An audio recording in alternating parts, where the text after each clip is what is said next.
আপাতত আন্তর্জাতিক ক্রিকেটের ব্যস্ততা শেষ। চলতি মাসের মাঝামাঝিতে আবারও আইরিশদের বিপক্ষে মাঠে নামবে বাংলাদেশ। তার আগে দেশের ক্রিকেট পাড়ায় চলছে বিপিএল এর উত্তাপ। কোন দল থাকছে আর কোন দল বাদ পড়ছে, ড্রাফটস নাকি নিলাম, কোথায় হবে ম্যাচ আর কবেই বা মাঠে গড়াবে এবারের বিপিএল, এই নিয়ে চলছে দফায় দফায় আলোচনা। আর এই প্রশ্নের উত্তর নিয়েই থাকছে বিস্তারিত প্রতিবেদনে।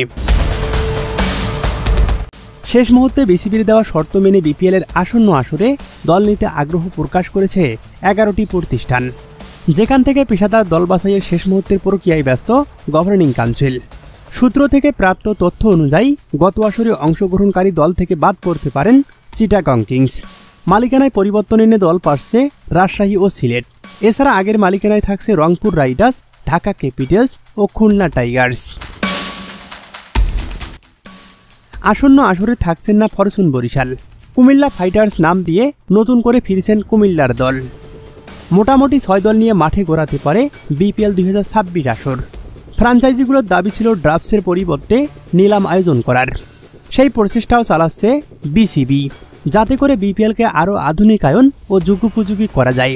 তবে এবছর নিলাম সম্ভব না হলেও পরবর্তী আসর থেকে নিলাম আয়োজন করার চেষ্টায় থাকবে বাংলাদেশ ক্রিকেট বোর্ড। ড্রাফটস বা নিলাম যাই হোক না কেন, চলতি মাসে সেটাও সম্পন্ন হবে বলে জানিয়েছে সূত্রগুলো। সবকিছু শেষে আসন্ন বিপিএল মাঠে গড়াবে নতুন বছরের প্রথম সপ্তাহে।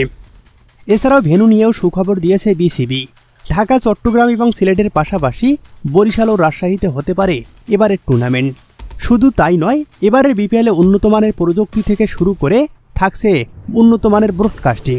টিকিটের মান উন্নয়নে কাজ করছে আয়োজক কমিটি, যার ফলে বিপিএল হবে রোমাঞ্চে ভরপুর ও ক্রিকেট প্রেমীদের মিলন মেলা।